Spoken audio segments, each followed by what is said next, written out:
Magandang gabi po sa bawat isa. We welcome you sa ating pong live stream.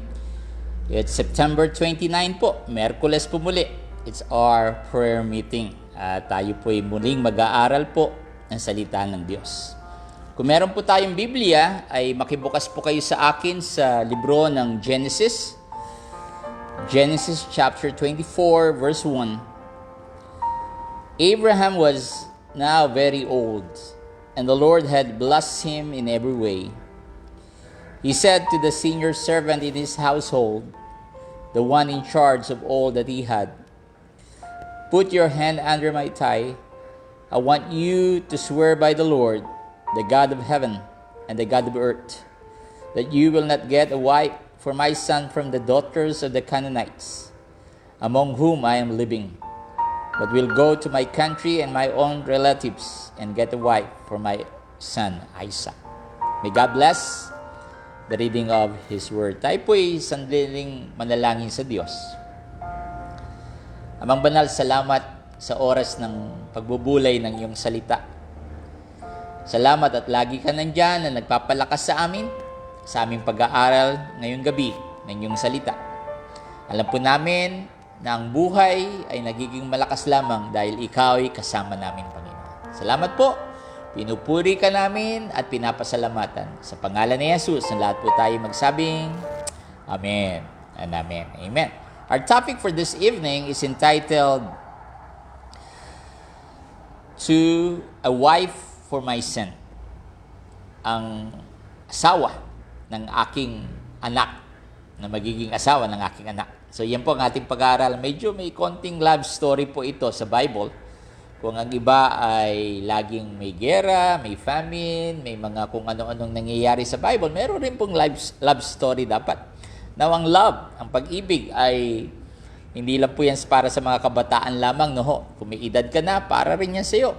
Dahil ang Diyos ay nagtuturo ng pag-ibig, a genuine love na nagmumula sa ating Panginoon. Now, dito po, sa chapter 23 ng Genesis ay kamamatay lang po ni Sarah at the age of 127. So, noong 90 years old si Sarah, na natawa siya na magkakaanak pa siya at naging totoo. Sabi nga ng Bible, "Is there anything too hard for the Lord?" May mahirap pa sa Diyos. So, lahat ng bagay na alam nating problema ay pwede at pwedeng ibigay at pwedeng isolve lahat yan ng ating buhay na Panginoon. Now dito, sa chapter 24, itong ating pag-aaralan, si Abraham daw po ay may edad na at tinawag niya nung kanyang senior servant o kanyang kanang kamay at pinaswear niya. Sabi niya, "Mangako ka sa akin. Mangako ka sa atin, Diyos, na hanapan mo ng asawa ang aking anak." So siguro, at 37 age, si Isaac kasi 90 o 127 si Sarah na namatay at 90 na nanganak siya kay Isaac. So minus 127 minus 90, 37 years old at this time si Isaac. Now, ang unang kinausap ng Panginoon ay hindi si Isaac na mag-asawa, kundi yung ama niya si Abraham. Kung hindi pa matanda si Abraham, siguro hindi pa niya hanapan siguro ng anak, ng asawa, ang kanyang anak ni Isaac. Pero naghanap siya at ang unang kanyang nilapitan na hindi si Isaac. No, hindi siya nung, "Oy, anak, mag-asawa ka na, nasa edad ka na." Dahil po at his age, si Abraham ay may edad na at sa kanyang lugar, sa kanyang kinatitirikan na lugar, siya po ay isa sa pinakamayaman, pinakamaraming cattle, pinakamalaki ang lupain, pinagpapala ng Diyos. Bakit? Dahil sa kanyang pagsunod at sa pananampalataya niya sa Panginoon. Kung gusto mo ng kasagutan sa Panginoon, yun lang po. Sumunod ka at manalig ka sa Panginoon. Kaya, pinapapangako niya sa kanyang kanang kamay na maghanap ng asawa. Hirap nyo. Hindi maghanap ng kayamanan. No? Hindi maghanap ng negosyo. Hanapan mo ng asawa ang aking anak. So, hindi po nagtagal ay sumunod. At in verse 5, sabi nung servant niya, nung kanang kamay niya, paano, what if the woman is unwilling to come back? Paano kung yung babae ay ayaw sumama sa akin? Ako, mabigat ang tanong, no? Paano? Anong gagawin ko kung mismong nakahanap nga ako ng asawa ni Isaac? pero ayaw naman sumama sa akin. So may problema po siyang malaki. Sabi ni Isaac, ni Abraham, the Lord will guide you at He will also send His angel. Sabi niya sa verse 7, He will send His angel. Kung maghahanap ka pala ng kapartner mo sa buhay, no? Ang unang inahanapan muna ay ang Diyos. Bagamat nag-umpisa kay Abraham na naghanap, pero nag-pray sila na i-guide sila ng Diyos sa tamang tao. Kasi maraming mga single naghahanap ng si Mr. Perfect, si Mr. Okay, si Mr. Di ba, nung mata, puro mata natin, uy, si cute, si maganda, si sexy, si macho, si mayaman, si may kotse, si may bahay, si okay na asawa yan.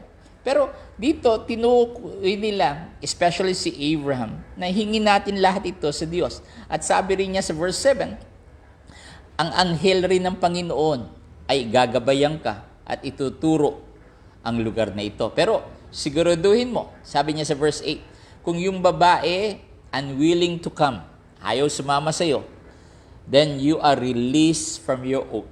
Yang pangako mo sa akin, you are released, sabi ni Abraham, kung ayaw sumama ng babae.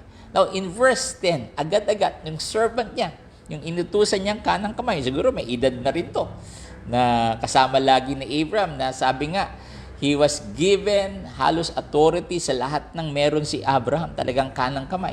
At dito, agad-agad siyang umalis sa verse 10 sa Genesis 24 verse 10. Kumuha siya ng master camel, magagandang kamelyo, 10. At loaded po ito, punong-puno ito ng mga regalo. Hindi kasi mayaman po si Abraham. Hindi pinag-uusapan kung magkano, kung ilan dadalhin, basta ang mahalaga ay matapos niya yung mission niya na maghanap ng asawa para kay Isaac. Now, dito rin po, pagkadating do sa lugar na sinasabi ni Abraham, ay medyo magagabi na. At sabi po sa verse 11, ito po nung oras na nag-iigib ang mga babae at kumukuha ng tubig. Siguro gabi, hindi mainit. Kaya magtataka ka doon sa Samaritan woman, no? Tanghalin tapat nung sa New Testament na nag-iigib. Hindi po ganoon ang babae noon. Talagang gabi kung mag-igib para hindi na maaraw. Now, in verse 12, dahil siguro medyo pagod na siya o naguguluhan siya, sino ba ang hahanapin niya? Siya ang pipili. Sino ba ang talagang ibibigay? Kaya ang maganda po dito, he prayed. Yan. If you're looking for a partner, anong unang gawin mo?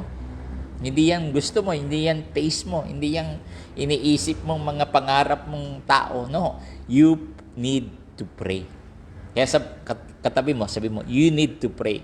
Kailangan mong manalangin. Kailangan mong kausapin. Kaya sabi niya, Lord, Panginoon, sa aking master na si Abraham, na napakabuting master, na nandito ako na naghahanap ng asawa ng kanyang anak. May it be that when I say to a woman, yan, nagsabi pa siya sa Panginoon, Panginoon, pagka may lumabas na babae at nakita ko, please, dahil nag-iigib sila ng gabi na yon, ay magsasabi sa akin siyang, at hihingan ko siya ng inumin at ibibigyan niya ako ng inumin. At pagtapos nyon, hindi lang ako, kundi itong mga kapelyong dala-dala kong 10, ay paiinumin rin niya. Now, ang kamelyo po, hindi yan katulad ng kabayong madaling mapagod, especially sa mga disyerto, kasi ang kamelyo daw po parang may extra sila sa kanyang tiyan na maraming tubig. Lalo pag umiinom ang kamelyo, mas malakas kasi doble ang kanyang parang lalagyan ng tubig sa katawan. Pero sabi nung kanang kamay ni Abraham, pag binigyan niya ako ng inumin, pati nung kamelyo ko, yun ang condition niya. Pati nung mga kamelyo kong dala-dala, ay paiinumin rin niya. So naway makita ko nung kindness niya, nung kabutihan niya sa aking master, tinutukoy niya si Abraham. Now, in verse 15, after praying, agad-agad, before he had finished praying, pagkatapos niya mag-pray, tapos siya pa gumawa ng kondisyon, no? Yung kanang kamay ni Abraham. Sabi dito, Rebecca, yan. So, ito na po napili si Rebecca. Came out with her jar on her shoulder. Nag-iigib nga, gabi na. Lumabas si Rebecca na may daladalang jar sa kanyang balikat. At she was the daughter of Bethuel. At sabi dito sa verse 16, dinescribe siya. The woman was very beautiful and a virgin. Parang yung nanay ni Isaac. Sino yun? Si Sarah. Sabi po ng Bible, hindi lang beautiful si Sarah, very beautiful. Now, si Rebecca, dinescribe rin, she was very beautiful rin. Amen? Yan, katabi mo ba? Very beautiful. Can you say amen? Yan. Tingnan mo maigi. Yung katabi mo, very beautiful. Amen. Very beautiful yan. Dahil, regalo yan ng Panginoon sa atin. Now, dito, tinesting niya. Dahil nga, nag-iikip. Nakukuha po niyo yung picture. Nakaupo doon nung kanyang kanang kamay na si Abraham, na kanang kamay ni Abraham. At dito, sabi niya sa verse 17, doon sa babae, please give me a little water from your jar. Pwede bang makainom dyan sa jar mo? Tapos sagot agad ni Rebecca, drink, my Lord. Lower the jar to her and hands and give him a drink. At pagkabigay ng inumin dito sa servant ni Abraham, bigla niyang sinabi, hindi lang po ikaw ang paiinumin ko, pati nung kasamahan mong mga kamelyo'y paiinumin ko rin. So, nung prayer niya, natupad na paiinumin siya.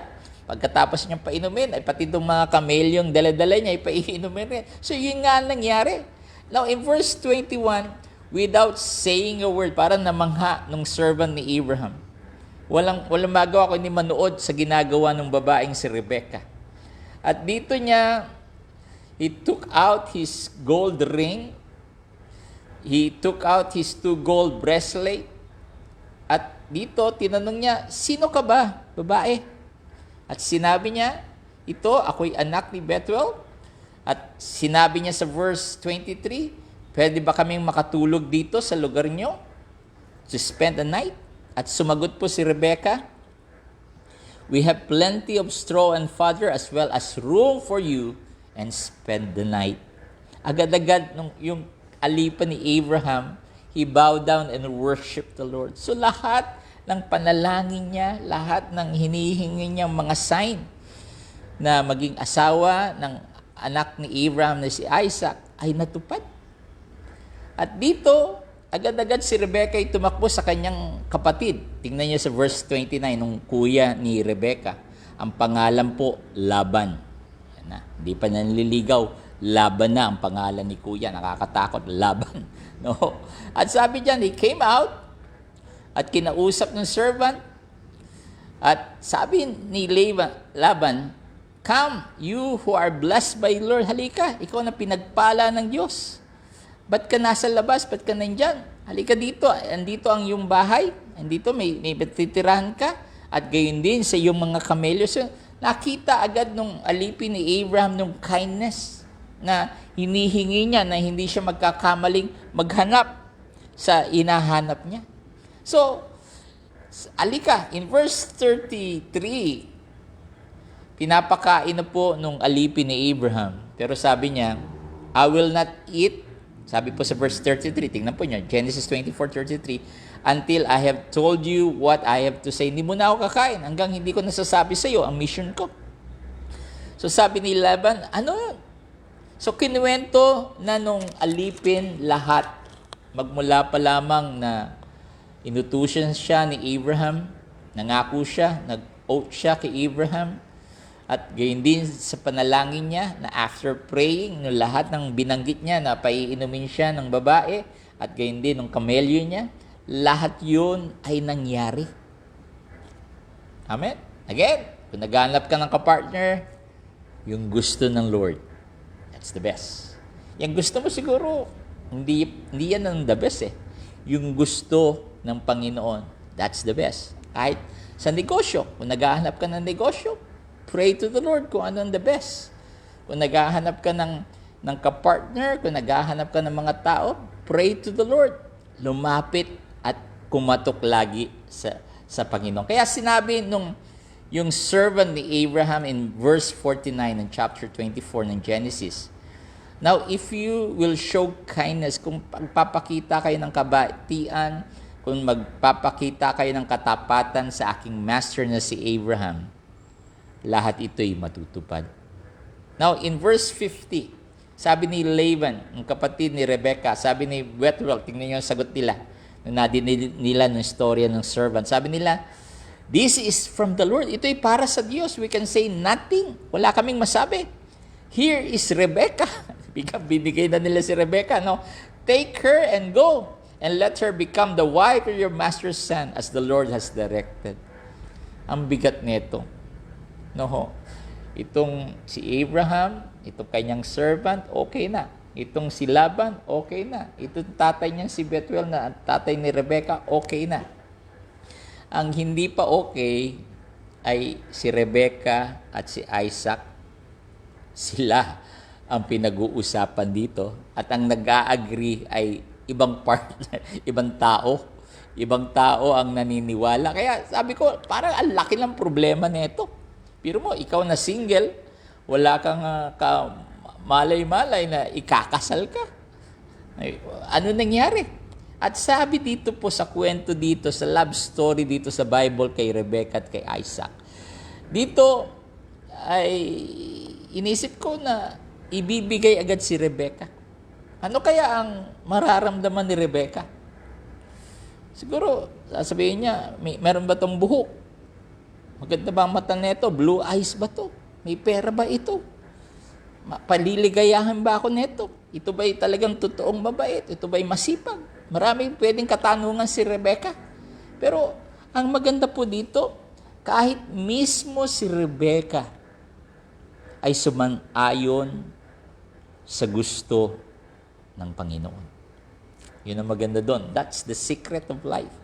Kung gusto mong hindi naliligaw, puntahan mo at hanapin ang kalooban ng Panginoon, ang kaharian ng Panginoon para hindi ka maligaw. Kaya dito po, nagsabi sila, ibinigay ang mga gifts, yung 10 camel na loaded, punong-puno, ibinigay na ng kanyang servant, at next morning ay paalis na ng servant. Pero sabi agad nila, let the girl stay for days, na ilang araw bago siya sumama sa'yo. Pero sabi nung servant ni Abraham, hindi pwede po. Dapat masabihin ko na sa aking mga master ang balitang ito. So, agad, tinanong nila si Rebecca, sasama ka ba sa servant na ito? Now, sumagot si Rebecca in verse 58. Kung ikaw yung dalaga, isipin mo ito, I will go. Nakakatakot, no? First time mo nakitang servant, hindi mo naman kilala kung sino mga master, kung nagkukwento ba ng totoo. Baka naman fake lang to, di ba? Fake news lang to. Para sa Pilipinas, maraming fake news. Pero ang maganda po dito, nirelease siya ng may blessing. Sabi po sa verse 60, and they blessed Rebecca nung sinabi niyang, I will go, and said to her, our sister, may you increase to 1,000 upon 1,000. Ito na. Yung pinadakot ng Diyos si Abraham. Ganyang karami ang magiging lahi mo. Tumingin ka sa ulap. Yung bituin, ganung karami ang magiging lahi mo. Now, dinideclare po ng kamag-anak ni Rebecca yung blessing na paparami ang offspring nila. Now again, sasabihin ko po sa iyo, if you are somewhere in Israel o kaya bandang Middle East, ang madalas pong itatanong sa iyo, hindi nung pangalan mo eh. Ang lagi pong tinatanong, sino ba tatay mo? Mas excited silang malaman, ano bang lahi ka? Sino ba nung ninuno mo? Kaya, hindi nung pangalan mo ang mahalaga doon, nung ninuno mo, saan ka bang angkan galing? Especially in the Old Testament, mahalaga nung angkan, nung lahi. Sino ba nung ama mo? Sino ba nung lolo mo? Sino ba nung pinaka-ninuno mo? Saan ba kayo galing?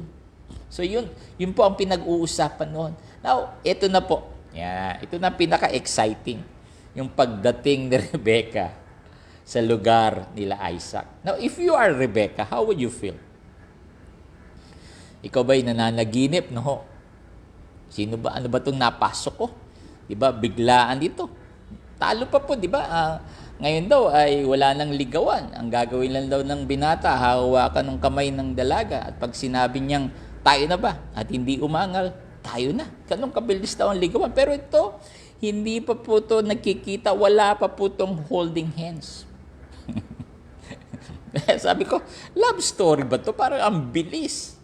Now, mahaba man o mabilis. Pero pag inuna ang Diyos, I do believe, magiging maayos ang lahat. Pag siya, sino nagplano? Ang Diyos. Sino ang gumawa? Ang Diyos. Hindi tayo. Ang Diyos ang gagawa. Now, dito, habang pabiyahin na si Rebecca at parating na, nakita ni Isaac na may mga kamelyong parating. At nakita rin ni Rebecca na may paparating sa kanila. At tinanong niya, this servant ni Abraham, sino itong paparating na ito na gusto tayong makita? Sumagot sa verse 65, He is my master. Ayan na, magkikita na sila. Excited na. Sabi ng servant. Tapos, anong ginawa ni Rebecca? Tumakbo ba? So she took her veil and covered herself. May konting excitement. At sabi po dito in verse 66, the servant told Isaac all he had done. Kinuwento niya ang mga nangyari. At si Isaac, dinala po si Rebecca sa tent ng mother niyan si Sarah. At doon, he married Rebecca on the place of her mother Sarah. At ang maganda doon, so she became his wife and he loved her. Wow. And Isaac was comforted after his mother's death. Siguro nasaktan si Isaac maigi sa pagkamatay ng nanay niyang si Sarah. Pero dahil binigyan ng regalo ng Diyos si Isaac na si Rebecca, siya po'y na-comfort sa mga nangyayari sa buhay ni Isaac. Now, siguro isa ka sa naghahanap ngayon ng mga bagay-bagay na hindi mo makita sa iyong buhay. Ano man yan? Love life, negosyo, you need guidance from the Lord. Hinahanapan mo ang Panginoon, Lord, i-guide mo ako. I'm telling you, hindi po madaling maghanap. Pero pag hinanap mo muna ang gusto ng Diyos, magiging maayos ang lahat. May mga taong gusto magnegosyo, wala namang kapital. May mga taong may kapital, di naman alam kung anong gagawing negosyo. They need guidance from God. Kung din ikaw na nanonood, if you are a single person, na matagal na nananalangin for the right person na pagkakaloob ng Panginoon, sabi, Lord, gabayan mo kami. Kaya ito po'y para sa ating lahat na hanapin at hanapin ang gusto ng ating Panginoon. Wow. Isaac and Rebecca. Basahin po nyo mamaya, ulitin nyo, basahin nyo itong love story nila at talagang mamamangha kayo kung paano ginawa ito ng ating Panginoon. Tayo po'y mananalangin at especially if you need guidance from the Lord, gabay ng Panginoon. Taas po natin ang ating dalawang kamay. Amang Banal, salamat sa salita mo. Minsan, ang mahalagay sa karamihan ay mabuhay. Pero nakalimutan na nilang magmahal. Nakalimutan na nilang magpasalamat sa mga taong nagmamahal sa kanila, nag-iingat sa kanila, pinaglilingkuran sila, at minamahal sila. Salamat, Panginoon, sa aming mga kaibigan, sa aming mga mahal sa buhay na ibinigay mo sa amin. At kung sa panahon na kailangan namin ng gabay, ng desisyon, huwag namin itong hanapin sa ibang tao. Hanapin namin ito sa Diyos na gumagabay sa amin. Marami po kaming gusto. Napakarami. At kadalasan ay pag lumapit kami sa iyo, puro lamang approval ang gusto namin sa iyo, Panginoon, at hindi namin tinanong kung kalooban mo ba ito. Patawarin mo kami kung kami ang madalas manguna sa aming buhay. Kaya madalas palpak, kaya madalas magulo, kaya pala walang peace of mind, dahil pinilit namin ang gusto namin. Turuan mong hanapin namin parati ang gusto mo sa amin buhay, upang sa buhay na ito ay maranasan namin ang totoong kapayapaang ibinibigay mo. Patuloy mong hawakan ang aming mga kaibigan, mga mahal sa buhay, aming mga kababayan na right now ay kailangan ng proper guidance ng aming Panginoon. Especially, Lord, doon sa mga nalulungkot. Ang statistic, Panginoon, ng Pilipinas ay paparami ang mga nagsuicide dahil emotionally baksak, dahil rin sa financially, marami silang bayarin, ang dami nagsuicide, Panginoon. Dahil sa bisyo, nagsuicide, dahil akalang wala na nagmamahal sa kanila, no one cares anymore, ayun, akala nila ang paraan ay mag-suicide. Lord, turuan mo kaming hanapin lagi ang gusto mo. Minsan, umiiyak kami kasi gusto namin yun na mangyari. Pero hindi pala nangyari dahil may mas magandang plano ang aming Panginoon. Hawakan mo kami. Hawakan mo yung mga nanonood sa live stream na yan. Nasa Pilipinas, nasa ibang bansa, tulungan mo kami na parating hanapin ang iyong kalooban. Salamat! Salamat sa live stream na ito. Napakarami palang laman ng salita mo. Napakarami palang naming matututunan lalo sa iyong mga salita. Lalo namin itong yakapin. Lalo namin alamin ang gusto ng aming Panginoon. Salamat po. Pinupuri ka namin at pinapasalamatan sa pangalan mo, Jesus. Amen. Amen. Thank you. Salamat po at kasama po namin muli kayo sa live stream na ito. Again, sulat lang po kayo kahit konti kung paano po ginagamit ang live stream na ito sa inyo. And if you have any prayer requests, after writing it, may mga tao pong mananalangin sa inyo. Huwag ka pong mahiya. Sulat po niyan. Karamdaman. Kahit if you need guidance from emotion o kaya naman sa finances na kailangan mga bayarin, just write it. Na kailangan mo ng pananalapi at kailangan mo ito dahil may mga bayarin. Hindi po yun kinahihiya. Dahil marami pong mananalangin sa atin. Dahil nandyan po ang Panginoon, makikinig at bibigyan tayo ng katuparan dito sa ating buhay. Amen. Again, I'm Pastor James Lagasca. Thank you for watching the live stream of Light of Life Foster Church. Again and again, the Lord loves you and the Lord cares for you. Magandang gabi po. Sweet dreams. The Lord bless.